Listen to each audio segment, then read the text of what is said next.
لە کاتی خۆشوردن تا لە کاتی دەستنوێژگرتن تا لە کاتی سیارە شوردن تا لە کاتی دەرحەو شوردن تا لە کاتی جلد شوردنە هەموو شتەکان هەوڵ بدە ئەو پەڕی اقتصادی بکە.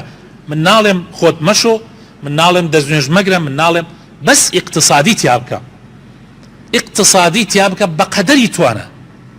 ئەمە طبعا من و تۆ ئەبێ ژنەکانیشمان فێرکەین، مناڵەکانیشمان فێرکەین، دراوسەکانیشمان. هەر کەسێکە دبینی شتێکی غەڵەتی کرد ئەبێ پێی بڵێ، شەرم نەکەین لە یەکتری.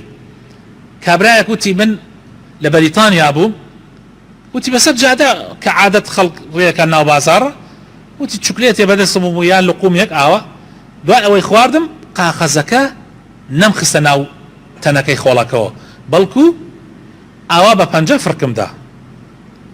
وتی یەکسەر ئافرەتێک دەستی گرتم لە دواو، وتی تۆ ئەڵێی خەڵکی ئەم وڵاتە نیت. وتی من نەمەزانی چی بڵێم لە شەرمە. وتم بۆ؟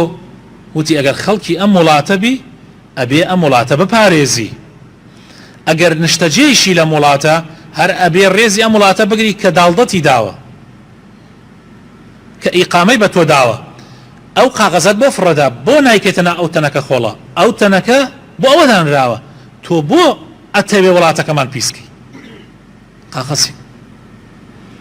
من زۆر جار کە ئەمەم بیستووە و کە شتی تریشمان بیستووە، من زۆر جار تەنیام لەو دەشتە، یعنی ئێستا بۆ نمونە ئەڕۆمەوە بۆ سلێمانی یان لەوێەوە دێم یان ئەڕۆم بۆ کفری یا دێمەوە لە ڕێگا، ینی شتێک ناو سیارەکە ئەخۆی قاقەزەکەت بەدەستەوەیە، جاری وا هەبووە حاتمە جامەکە داگرم، یەکسەر بیرم کرد ئەمەم کەوتۆتە بیر، وتمە بۆ جامەکە داگرم و فڕیدەم.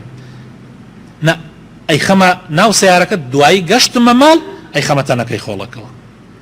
ئەمە ئەبێ ببێ بە ثەقافەت، بە ڕۆشنبیری لە لای ئێمە، و ببێ بە دین. ئیتر کە من و تۆ دەستمان پێ کرد، هێواش هێواش دوای خۆشمان مناڵەکانیشمان دەستی پێکەن. بەڵام ئەگەر من و تۆ حەسابمان بۆ هیچ نەکرد، دوای ئەوە بە تەئکید ئەڵێ گەورەکە گەورە ئاو ئەڕشێنێ و بچووکیش پێی تێخشێنێ. من وەکو پێغەمبەر فەرمووی صلی الله عليه وسلم مسلمانان ئەوە گەیاندم، وتیان گەیاندت، فەرمووی خوایە شایەت بە ئەوە ئەوان ئەڵێن گەیاندت، ئەوە من گەیاندم. و بە مسلمانانم وت ئاو زۆر بەنرخە، پاراستنی ژینگە یەکێکە لە کارە گەورەکانی مسلمان.